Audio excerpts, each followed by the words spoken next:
A partir de sexta-feira que vem, nós vamos fazer encontro de líderes aqui na igreja. Então, sexta-feira, a liderança da igreja está convocada. Todos os líderes de departamentos, ministérios, diretoria da junta, está convocada para reunião sexta-feira à noite, às 7h30. Feito. A gente vai reforçando na semana. Filipenses 2, do verso 1 ao 4. Todos acharam? Digam amém. Vamos lá. Se há, pois, alguma exortação em Cristo, alguma consolação de amor, alguma comunhão do Espírito, se há entranhados afetos e misericórdias, completai a minha alegria de modo que penseis a mesma coisa, tenhais o mesmo amor, sejais unidos de alma, tendo o mesmo sentimento, nada façais por partidarismo ou vanglória, mas por humildade, considerando cada um os outros superiores a si mesmos. Não tenha cada um em vista o que é propriamente seu, senão também cada qual o que é dos outros. Amém? Feche os seus olhos, por favor, e ore comigo. Senhor nosso Deus, Deus poderoso, Deus santo, Deus de graça e de misericórdia, Deus altíssimo, excelso, Senhor soberano, nós te adoramos nessa noite, nós te bendizemos, nós entregamos a ti, Senhor Deus, aquilo que é devido ao teu santo nome. Também nesse momento queremos aquietar o nosso coração e queremos ouvir o Senhor falar conosco, tratar com cada um de nós. Te pedimos, ó Deus, que o Senhor possa remover os impedimentos dos nossos corações, para que nós possamos ouvir livremente a voz do Teu Espírito, sermos corrigidos, disciplinados, exortados, confortados pela Tua palavra. É no nome de Jesus que assim nós oramos e já te agradecemos. Amém, irmãos. Glória a Deus. Essa carta aos Filipenses é uma carta que Paulo escreve, eu diria, uma comunidade, uma igreja que ele tem muita afinidade, que ele ama muito. E também é chamada a carta da alegria, né? As pessoas têm um relacionamento muito saudável com o apóstolo Paulo. Porém, eu quero que os irmãos entendam como assim o apóstolo Paulo entendia, e ele tratou com a igreja de Filipos, que o perigo que ameaça uma igreja é a desunião, ou a falta da união, ou a falta da unidade. É exatamente um perigo que ronda uma igreja sadia, uma igreja saudável. É muito comum que as pessoas só falem sobre unidade quando está tendo algum problema de divisão.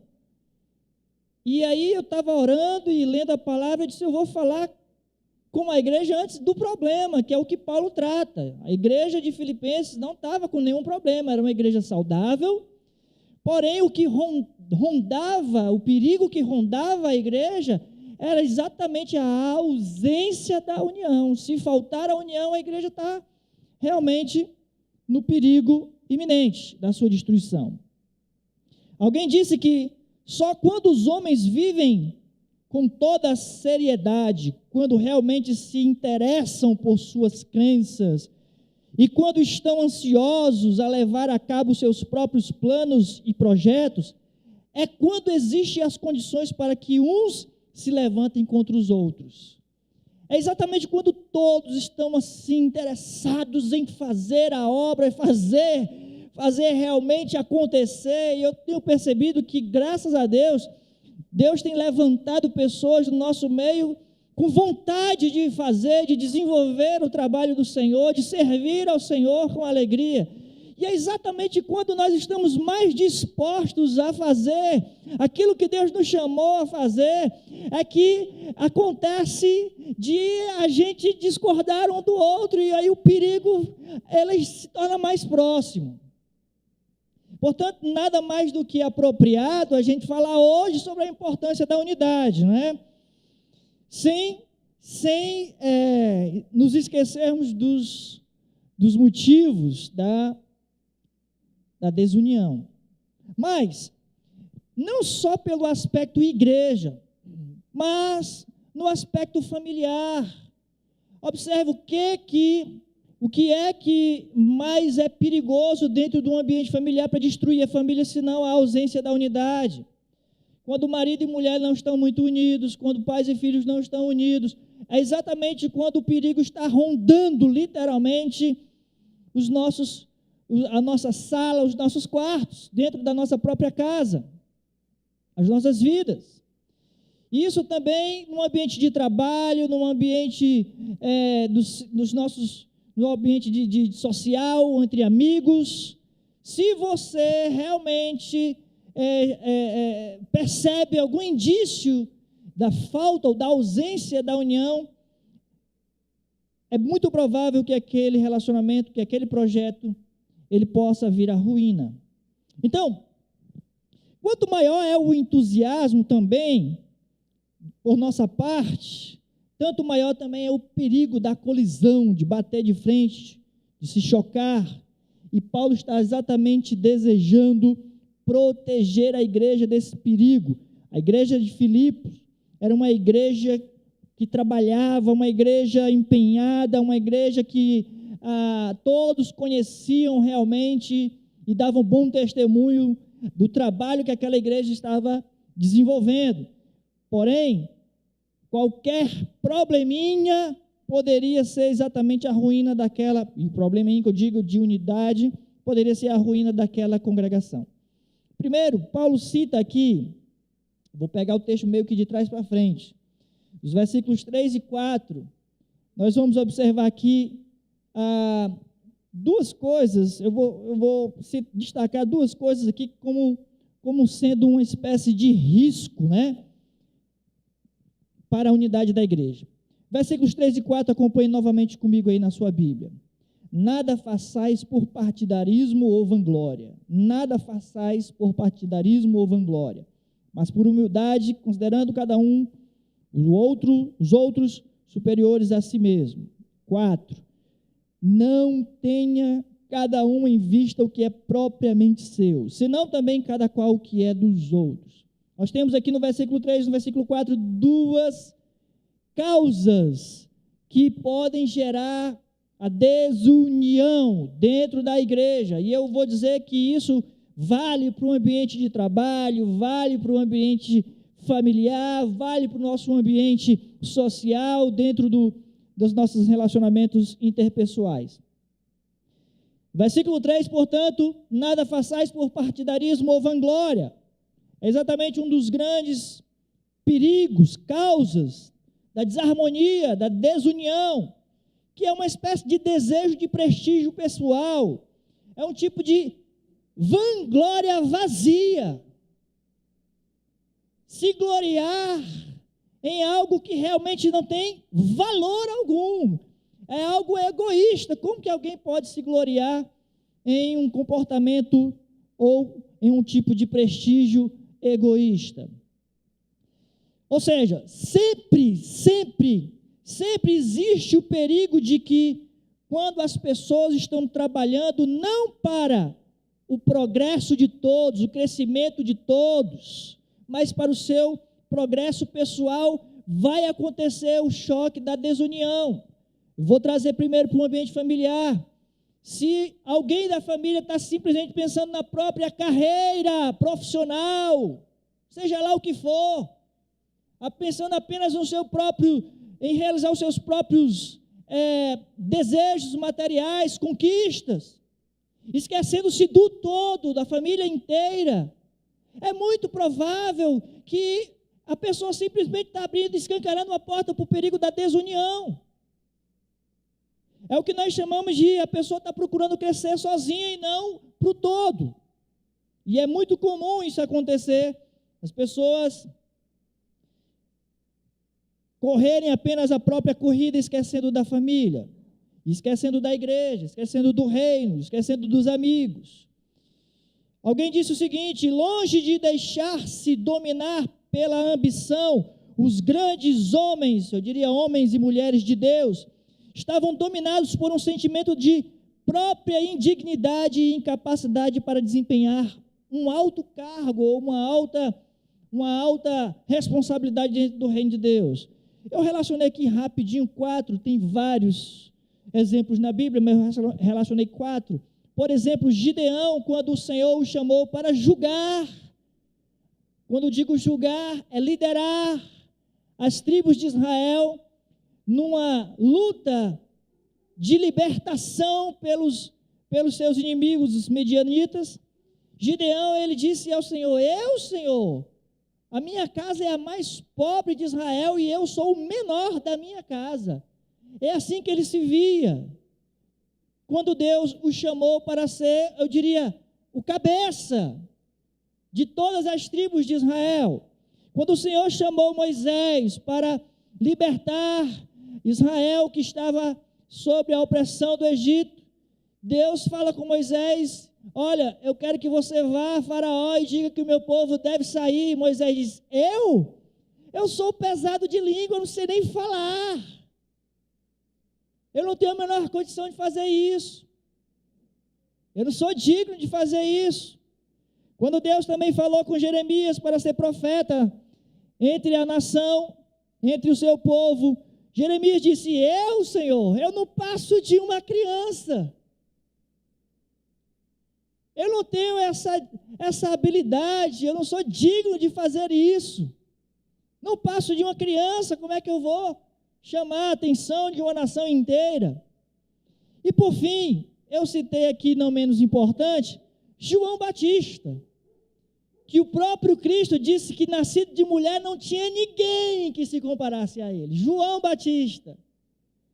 E quando perguntaram a João Batista: você é o Cristo? E ele disse: não. E aí ele falou: eu não sou digno de desatar-lhes as sandálias, quando ele se referiu ao Cristo. E aí, quando outra vez chegaram para João Batista e disseram: João Batista, Jesus está fazendo um ministério aí e está crescendo. Aí João Batista disse: importa que ele cresça e que eu diminua.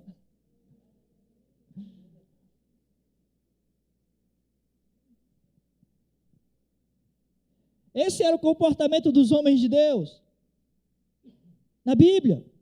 Cada vez mais sentiam-se pequenos, indignos, incapazes de desempenhar ou de assumir aquela função, aquela responsabilidade, aquela alta responsabilidade. Então pode-se dizer que, na verdade, o prestígio pessoal, ou a busca pelo prestígio pessoal, é para muitos uma tentação maior até mesmo do que as riquezas. Que a Bíblia nos adverte o tempo inteiro sobre o perigo das riquezas, mas também ela nos adverte sobre sermos soberbos, sobre sermos egoístas, sobre sermos exatamente o tipo de gente que busca um prestígio pessoal, que busca vangloriar-se nas suas conquistas, nas suas vitórias pessoais. Jesus disse, no Evangelho de Mateus, coloca para nós, capítulo 23, versículos 5, 6 e 7, Jesus está repreendendo os fariseus, exatamente porque os fariseus têm essa postura de buscar um prestígio pessoal, e Jesus vai censurar esse comportamento dos fariseus, porque esse tipo de comportamento era um comportamento que destrói, que separa, que ameaça a unidade. Veja o que Jesus falou aos fariseus. 23, 5. Jesus primeiro disse para os seus ouvintes: praticai o que eles dizem, né? Praticai o que eles dizem. Porém, todas as suas obras, com o fim de serem, eles praticam as suas obras, porém, com o fim de serem vistos dos homens, pois alargam os seus filactérios e alongam as suas franjas, 6.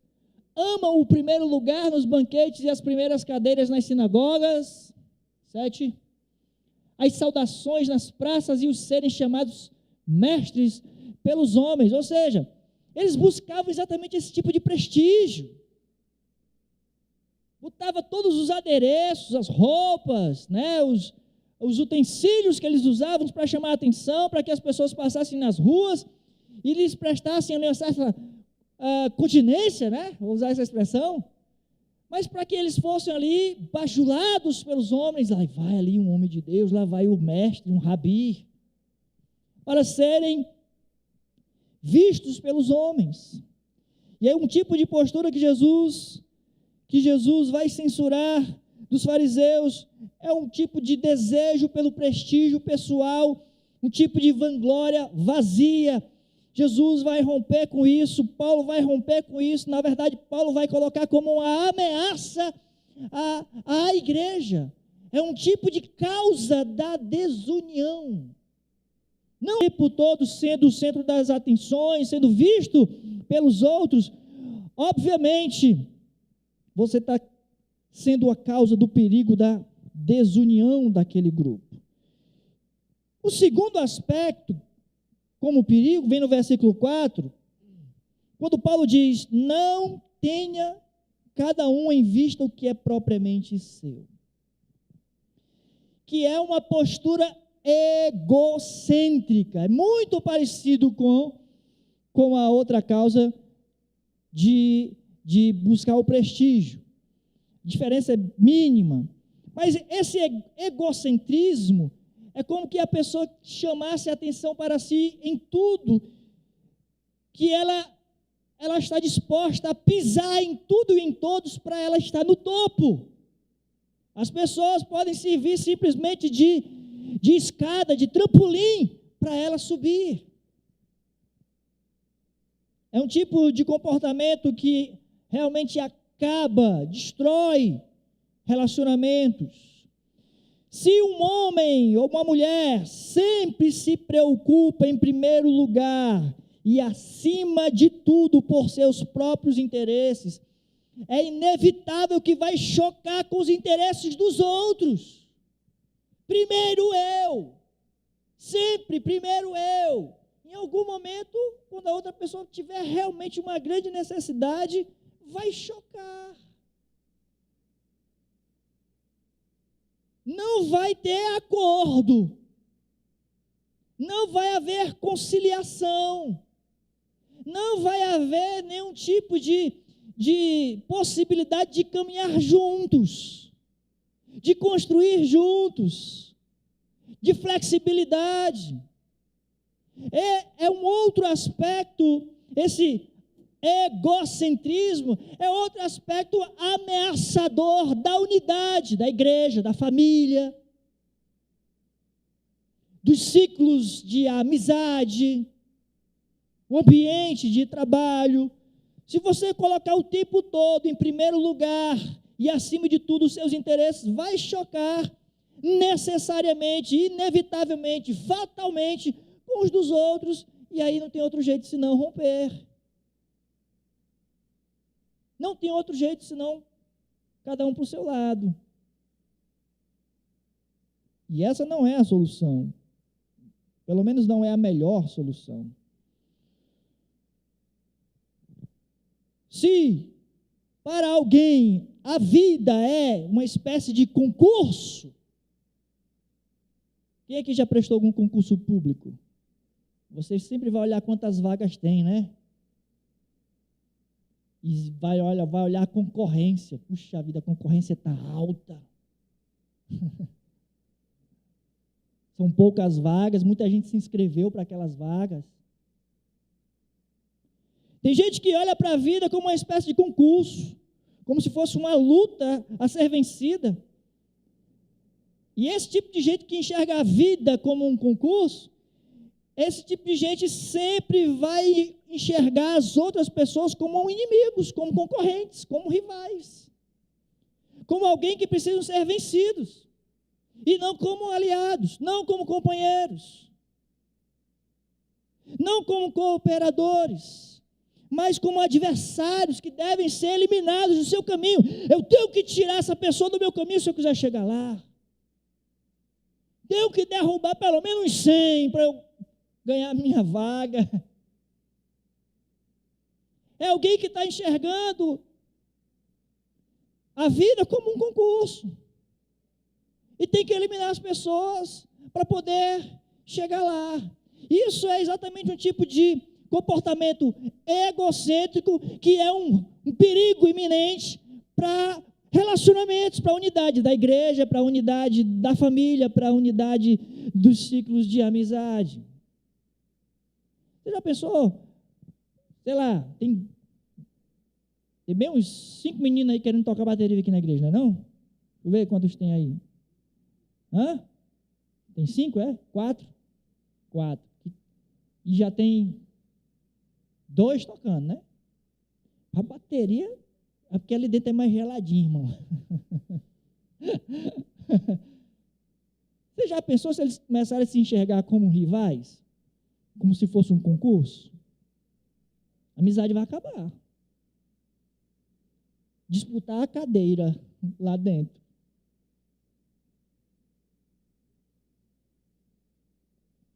As meninas que querem ministrar cantando, oficialmente tem 3, 4 também. O número 4 é forte aqui, né? Você já imaginou se elas começam a disputar, se enxergarem como rivais? Esse ministério vai acabar, irmãos. Só não acaba realmente porque o que é de Deus não se acaba. Mas não fica essa beleza toda aqui, não. Não fica essa lindeza toda, não. Aonde entra essa disputa, onde a pessoa se enxerga dessa forma, ou enxerga a vida dessa forma, uma forma egocêntrica, vendo cada um como seu inimigo, que eu preciso derrubar fulano, senão eu não vou ocupar aquele microfone. Os pregadores, rapaz, eu só vou pregar se eu derrubar fulano, então eu vou dar um jeito de arranjar um escândalo na vida dele, para que ele não seja disciplinado, ou até saia da igreja, que aí o lugar é meu. Né? Coisa do cão, mas isso aí. Coisa do diabo.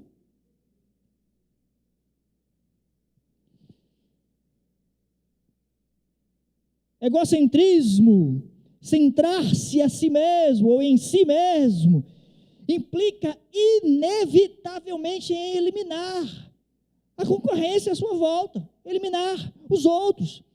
O objeto da vida já não é mais ajudar uns aos outros, levar os fardos uns dos outros, como é o objetivo cristão. Mas o objetivo sim eu vou afundar o outro para eu poder crescer. É uma pura ilusão. Crescer afundando as pessoas. Sabe quando alguém está desesperado, que não sabe nadar, e aí chega alguém para ajudar, e normalmente ele vai afundar quem chegou para ajudar, porque ele está desesperado. E morrem uns 2.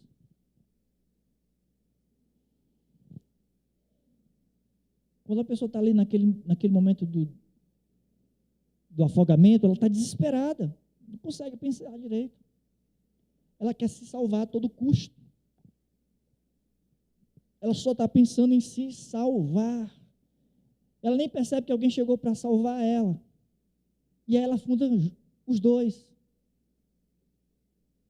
É um sentimento egocêntrico, irmãos, é um sentimento assassino, é um sentimento que realmente afunda literalmente.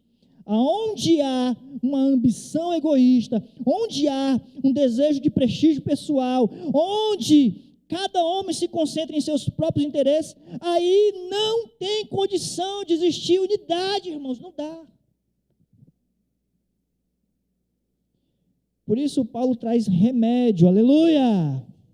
Eu não vim falar de desunião, eu vim falar de unidade. Portanto, o remédio para essas ameaças, prestígio pessoal, vanglória e esse egocentrismo. Primeiro, no versículo 1, Paulo diz o seguinte: se há, pois, alguma exortação em Cristo, Se há, pois, alguma exortação em Cristo, ou seja, quantos estão em Cristo Jesus, digam amém. Quem aqui é corpo de Cristo, diga aleluia. Você é corpo, você faz parte. Portanto, se nós estamos em Cristo, ou seja, se todos nós estamos em Cristo, e o fato de nós todos estarmos em Cristo, isso por si só já nos mantém em unidade fraternal, por sermos corpo. Por isso Paulo diz, se há, pois, alguma exortação em Cristo, estarmos em Cristo, sermos de Cristo. Ninguém pode caminhar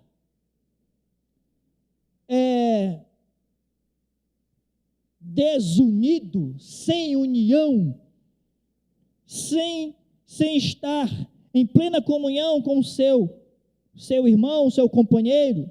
Ninguém pode caminhar desunido com o seu semelhante e ao mesmo tempo estar unido a Cristo. É impossível. Por isso Paulo diz, se há, pois, alguma exortação em Cristo, se nós estamos em Cristo, é impossível estarmos separados. Nós podemos ser diferentes numa série de coisas, mas em Cristo somos um. Podemos ter uma série de opiniões divergentes, mas em Cristo somos um. Cristo nos une. Cristo está acima das nossas preferências. Cristo está acima dos nossos interesses pessoais.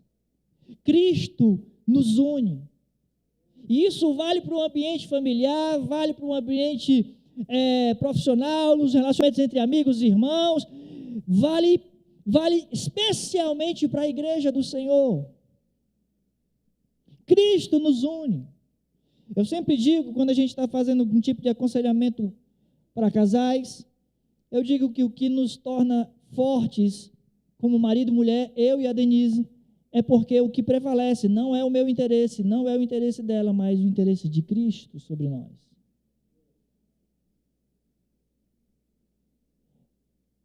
Ou seja,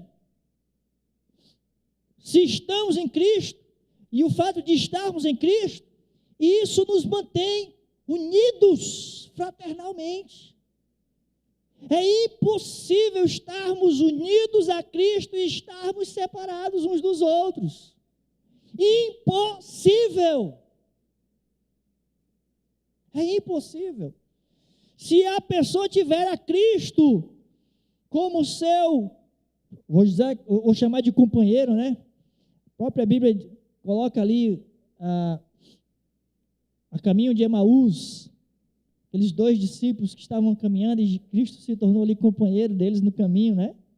Aí tem a música, divino companheiro do caminho, sua presença sinto logo ao transitar. Quem conhece aí, diga amém. Por que não cantou comigo, rapaz? Deixou eu cantar sozinho. Portanto, se você tem Cristo como companheiro na caminhada, se a sua caminhada é debaixo da presença do Senhor, é na companhia de Cristo, é com Cristo companheiro, divino companheiro, inevitavelmente você também é companheiro dos outros companheiros. Parece que conversa besta, na luta continua, companheiro, né? Mas estamos juntos, somos todos companheiros de Cristo. E o fato de você, meu querido, estar unido a Cristo nessa caminhada, inevitavelmente você está unido às outras pessoas que também estão caminhando com Cristo. Quem está caminhando com Cristo, diga amém. Você está comigo, meu irmão. Não tem 2 Cristos, só tem um, e eu estou com ele. Se você está com ele, estamos juntos. Sim ou não? Sim. É inevitável. Se eu quero estar com Cristo, eu não vou estar sozinho com Ele. Estaremos todos juntos, que decidimos andar com Cristo. Ninguém pode viver a atmosfera de Cristo, respirar o mesmo ar com Cristo, e viver ao mesmo tempo odiando os seus semelhantes. Não dá, irmão. As relações de um homem ou de uma mulher com os seus semelhantes são exatamente um excelente, bom índice do relacionamento daquela pessoa com o seu Deus, com Cristo Jesus. Você quer saber se a pessoa está bem com Jesus? Você quer saber se a pessoa tem um relacionamento saudável com Cristo? Olhe o relacionamento dela com as outras pessoas. É um excelente indicativo. Qual é o tipo de relação que ela tem com as outras pessoas? É uma pessoa que está o tempo todo brigando? É um tipo de pessoa egoísta, que está o tempo todo, parte aqui, né? Estou de mal. Essa pessoa não está andando com Cristo. Eu vou trazer para dentro do marido e mulher, pais e filhos. Se tem aí é uma família grande, né? Tem muitos irmãos. E aí tem um irmão lá que toda vez dá problema, não consegue caminhar com a família. Está todo mundo errado, é só ele que está certo.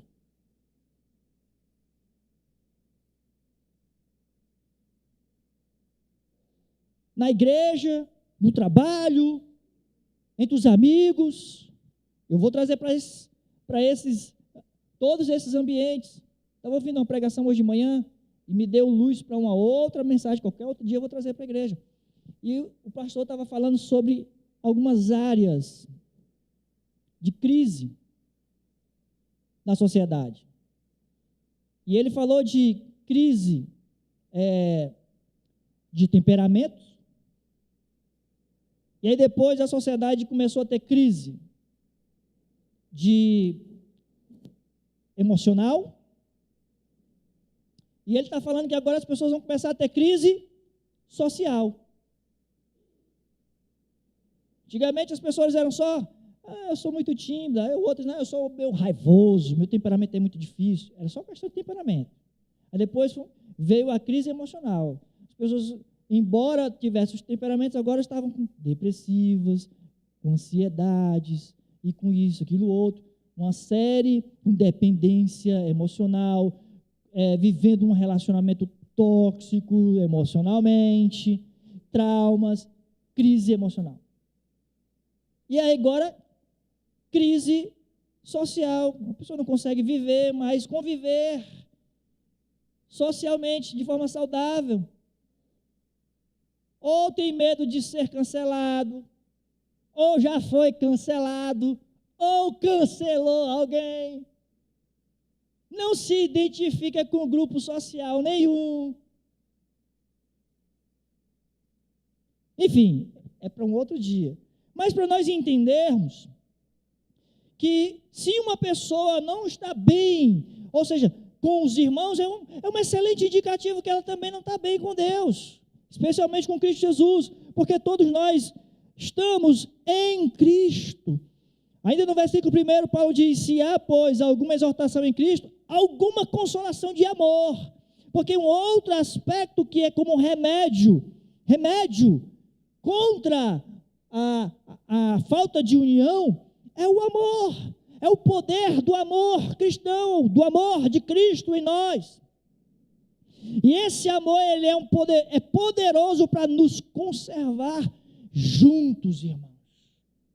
O amor cristão, alguém disse que é benevolência e boa vontade invencíveis, que não conhecem o ódio nem buscam outra coisa senão o bem do outro. Esse é o amor cristão. Está o tempo todo buscando o bem da outra pessoa. Eu não estou tão preocupado com o meu bem, mas com o bem dos outros. E quando os outros estão bem, eu também fico bem. Esse é o amor cristão. E isso nos conserva em unidade. O amor cristão não é uma mera reação do coração, não é um sentimento, como algumas pessoas têm. É, na verdade, uma vitória da vontade que faz com que aconteça ali uma decisão com a ajuda de Cristo. É outro tema que a gente aborda quando trabalha com os casais. Faz a diferença entre amor e paixão romântica. A paixão é sim um sentimento, e não tem problema estar apaixonado. É muito bom estar apaixonado. Mas paixão não sustenta nada, irmão.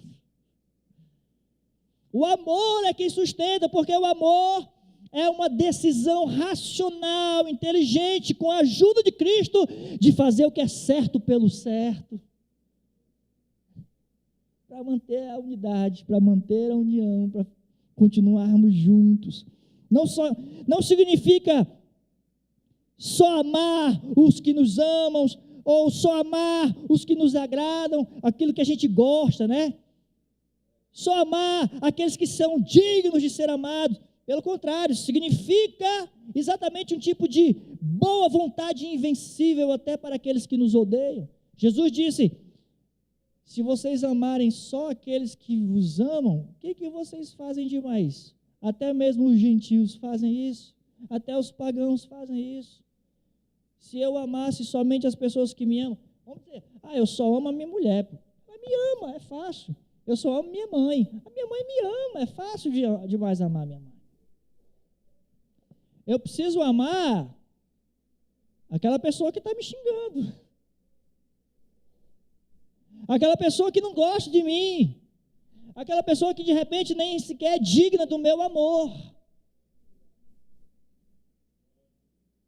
Esses dias aconteceu uma coisa interessante, irmãos.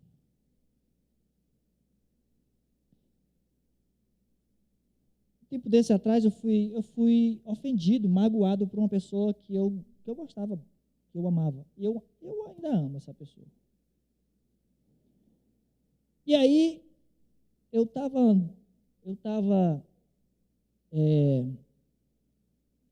indo comprar água para a igreja, né? Fui na Kombi. E aí, um familiar dessa pessoa levou uma queda. Se machucou. Na frente da Kombi, assim. Bum. E eu prontamente parei a Kombi, desci, corri lá, levantei a pessoa, perguntei se ela estava bem, se ela precisava de mais ajuda. Prestei o socorro. E depois que ela estava bem e estava tranquilinha já no cantinho dela, já voltou ao que ela ia fazer mesmo, eu voltei para minha Kombi e fui também fazer o que eu tinha que fazer. Mas é exatamente o tipo de amor cristão que nos leva a fazer o certo pelo certo. Eu poderia simplesmente só sair do meio e eu, podia dizer, não me misturo com essa gentalha, ser filho da Dona Florinda, né? Gentalha, ir embora. Isso não é ser cristão. Isso não é amor cristão. O amor cristão, exatamente, ele tem o poder de nos conservar e conservar em unidade, porque é invencível, inclusive, contra aqueles que nos odeiam. É o poder de amar os que não nos agradam. É o poder de amar, a capacidade de amar o semelhante, assim como Cristo nos amou. Aquele que conhece o amor cristão, o amor de Cristo, e permanece em Cristo, embora de uma maneira muito imperfeita, não pode viver em desunião. Ainda que de uma maneira imperfeita, ainda com algumas limitações, não dá para viver com picuinhas, com rixas, em desunião. Não dá, irmão. Dentro de casa, no ambiente de trabalho, no ambiente de amigos e especialmente na igreja.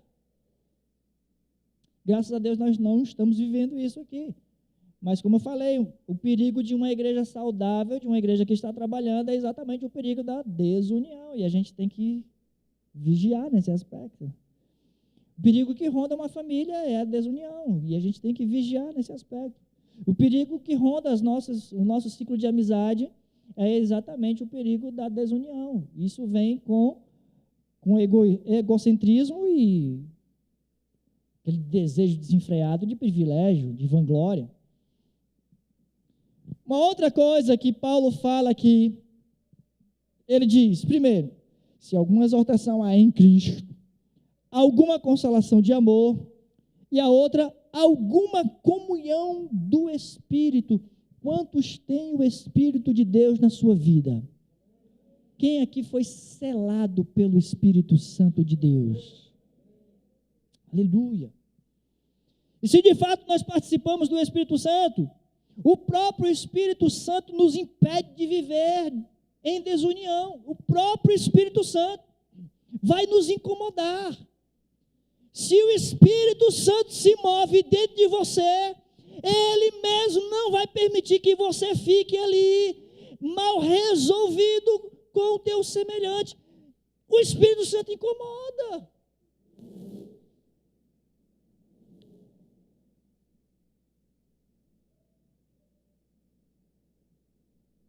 Eu estava falando para o irmão aqui da igreja, não lembro se foi para o Eduardo, se foi para o Ricardo, que aí eu também sou vice-superintendente da regional aqui do Ceará, das igrejas wesleyanas. E aí uma das minhas tarefas é resolver problemas das outras congregações também, né, irmãos? E o mês passado eu fui resolver um problema em uma das nossas congregações. Mas a gente sempre não agrada a todo mundo, né? Você agrada a alguns e outros não, porque você vai lá para dar um veredito, dizer, olha, acaba com isso aqui, tem que ser assim. E quando você diz assim, algumas pessoas vão gostar e outras não vão. E exatamente o fato de algumas pessoas não gostarem, isso me deixa mal, mas enfim, tem que fazer. E você fica procurando ali, você chega depois, a pessoa diz, olha, irmãos, entenda. É necessário que assim seja. Você fica procurando conciliar e buscar entendimento com o irmão, mas quando o irmão está irredutível é difícil. Mas isso dói nos nossos corações. Eu estava exatamente compartilhando com, não sei se era o Ricardo, se o Eduardo, foi com o Eduardo, né? Eu disse, meu irmão, eu senti tanto, eu fiquei tão abatido, porque eu percebi que algumas pessoas não estavam gostando, enquanto que outros estavam vibrando. É isso aí, pastor.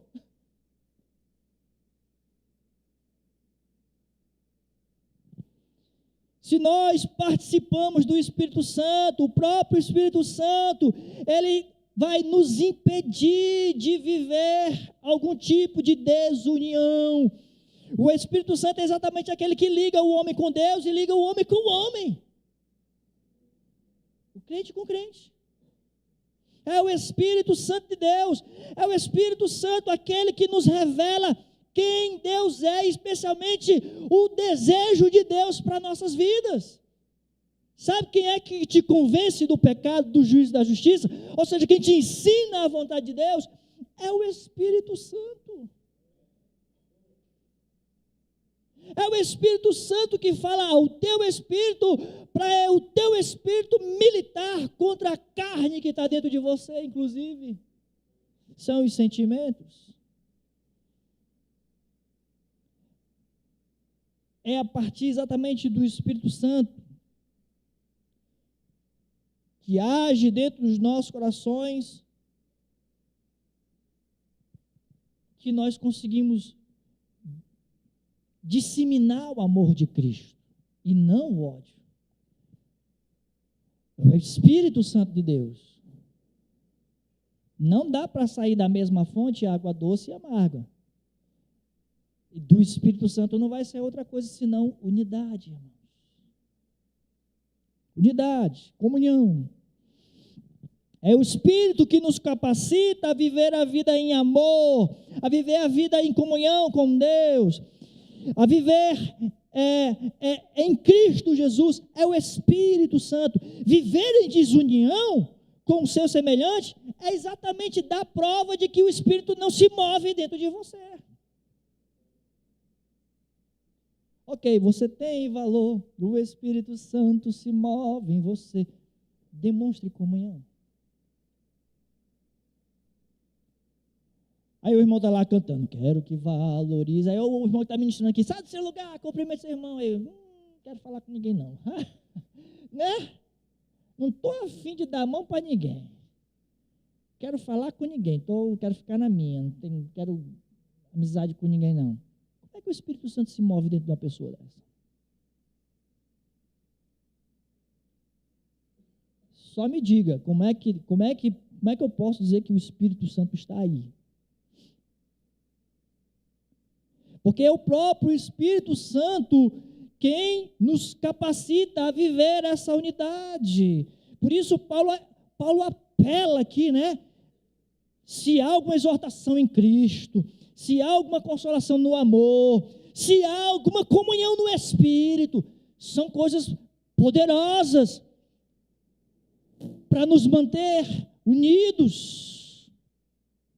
E ele diz mais: se há entranhados afetos e misericórdia, ou seja, a prática, o exercício, viver a piedade, a comunhão, afetos e misericórdia, isso também nos conserva, praticar o amor uns para com os outros, servir uns aos outros. Você pergunta, e aí, meu irmão, como é que você está? Estou bem. E você, não estou muito legal não, o que está faltando? Deixa eu lhe ajudar. Praticar ternos afetos e misericórdia, e quando nós exercitamos isso vai redundar em união e espantar qualquer perigo de desunião.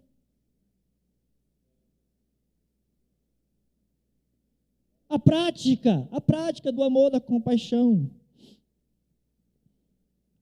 da misericórdia. Nós não fomos feitos para vivermos isolados, irmãos. A gente tem que viver em comunidade, né? A gente precisa viver com a casa cheia.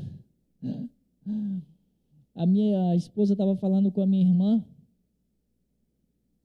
e aí minha irmã disse, a minha casa estava cheia hoje, agora que começou todo mundo ir embora, né? Estava lá, ela tem 3 filhos, casados, 3, 4? 3, né? Eita, minha cabeça está ruim, viu, irmão?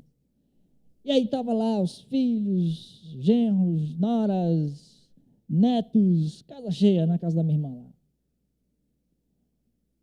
Aí eu disse, só faltou tu dizer para ela que faz inveja não, que aqui também estava cheio hoje. Estavam os meus filhos agregados e tudo mais, minha sobrinha filha com agregadinho também, né, Sofia? Faz inveja não. Aí a Denise disse, eu prefiro a casa cheia, porque um dia desse eu estava sozinha, foi ontem, né? Ontem saiu todo mundo e a Denise ficou sozinha em casa, disse, não gosto de ficar sozinha, não presta não, não é legal. Irmãos, nós não fomos feitos, nós não fomos destinados a ficarmos isolados. Bote o prato de comida de alguém, rapaz. Mãe, bota o meu, né, mãe? Outro dia, eu estava até na oficina ajeitando o carro. Aí a gente tem um grupo da família Rock, né? Daí tem gente espalhada no mundo todo. Aí a Sofia estava tomando café com a minha mãe. E aí ela botou lá no grupo, que estou aqui, tomando um cafezinho com a Linda, né? Com a vovó, a minha mãe. E aí eu peguei e já mandei a mensagem, chego já aí, deixa o meu carioquinha, né? Eu chego já. E aí demorou um pouquinho na oficina, quando eu cheguei lá, não tinha mais carioquinha, a Sofia comeu tudo, brincadeira, não tinha. Só que, para a alegria ser maior, eu cheguei bem na hora do devocional. Aí estava, quem estava à mesa, né? Minha mãe, meu pai, eu e a Sônia, a Sofia e o Pedro. 6 pessoas à mesa, lendo a Bíblia, orando, cantando ao Senhor. Que coisa maravilhosa. E um café, ó, show de bola, que a minha mãe é excelente, né? Que momento precioso, marcante. E eu falo tão pouco no grupo da família, mas nesse dia eu mandei um recadinho para dizer como foi precioso o momento do café da manhã, em família. 3 gerações, meu pai e minha mãe, eu e minha irmã Sônia, e os meus sobrinhos, Sofia e o filho da Sônia, Pedro. Lá estávamos, naquele momento maravilhoso, por volta das 9 da manhã. E minha mãe estava lá, preocupada em fazer, ô meu filho, deixa que eu vou fritar um queijinho para você. Eu adoro. Servir uns aos outros, irmãos, servir, praticar a piedade, a compaixão, o amor, ternos, entranhados, afetos e misericórdia. Nós não fomos feitos, irmãos, para viver ilhados, nós não fomos destinados a sermos lobos vorazes e solitários. Nós fomos criados por Deus para viver em comunhão, em comunidade. A própria desunião vai romper com a estrutura da vida. Se você quer ser feliz, você não pode viver sozinho. Ninguém é feliz vivendo sozinho. Ninguém se sente bem vivendo sozinho. Tem aquele momento que você precisa estar só, e é um momento saudável também, você tirar um tempo a sós ali, sei lá, você quer orar, quer ler a Bíblia, quer só contemplar a criação. Tudo bem. Mas viver a vida sozinho, ninguém foi criado, projetado, a vida não aceita, a estrutura da vida não aceita viver sozinho. Nós precisamos viver em comunidade. E, portanto, esses são os apelos do apóstolo Paulo. Esses são os apelos do apóstolo Paulo para a igreja tomar cuidado para que o perigo da desunião não ronde a comunidade cristã, a igreja, não ronde as nossas famílias, não ronde os nossos relacionamentos de amigos e irmãos. Nada de pensamento egoísta ou egocêntrico ou de vanglória. Não tem ninguém aqui num concurso para ocupar uma cadeira, um cargo, um lugar. Deus tem nos chamado com um propósito e uma missão. Cada um no seu devido lugar para a edificação do todo. É assim que é a igreja de Cristo, é assim que é a família. Tem o pai, tem a mãe, tem os filhos, cada um tem o seu papel, sua responsabilidade. Se a mulher quiser tomar o papel do homem, vai dar problema. Se o homem quiser tomar o papel da mulher, vai dar problema. Se os filhos quiserem tomar o lugar para o lugar dos pais, vai dar problema. Se os pais quiserem se colocar na condição de filho, vai dar problema, irmão. Cada um tem que fazer o que é certo, ou seja, o que é o seu papel. E assim lutar para unidade, a unidade da família, do corpo de Cristo. Sem contar, para encerrar, Paulo ainda diz assim, verso 2, completai a minha alegria. Completai a minha alegria, de modo que penseis a mesma coisa, tenhais o mesmo amor, sejais unidos de alma, tendo o mesmo sentimento. Completai. Paulo já era feliz. Sim, Paulo já era feliz. Meu irmão, eu sou feliz. Muito feliz. Mas você quer ver realmente a minha alegria plena? É a igreja unida. É a minha casa unida.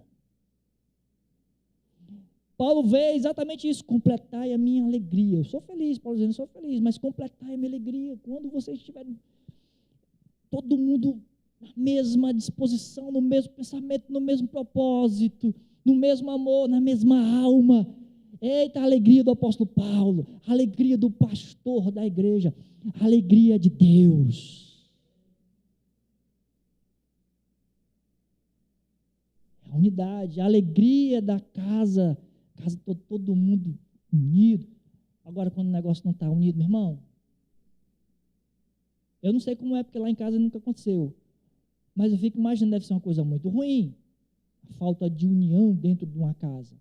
Deve ser um ambiente muito ruim, muito pesado. Eu já estive num ambiente de trabalho, e aí o pessoal lá estava naquela disputa, né? E aí estava deixando meio estranho os relacionamentos. Não é legal.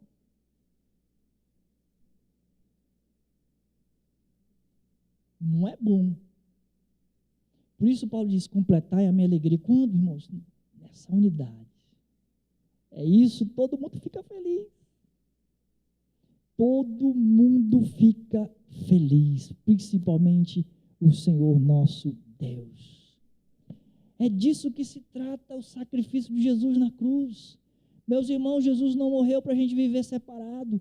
Jesus morreu e ressuscitou o terceiro dia. A cruz nos transformou num só, irmãos, num só corpo. Nós precisamos fazer valer a pena o sacrifício de Jesus. Nós precisamos fazer valer a pena a cruz de Cristo. Você precisa fazer valer a pena. Nós precisamos fazer valer a pena. Quando? Como, pastor? Lutando pela unidade, combatendo o perigo da desunião, combatendo o egocentrismo, combatendo qualquer tipo de busca desenfreada pelo prestígio pessoal e vanglória pessoal. Combatendo isso. E lutando pela unidade. Amém? Fique de pé em nome de Jesus. Eu quero convidar já aqui os diáconos que vão ministrar junto comigo a ceia do Senhor.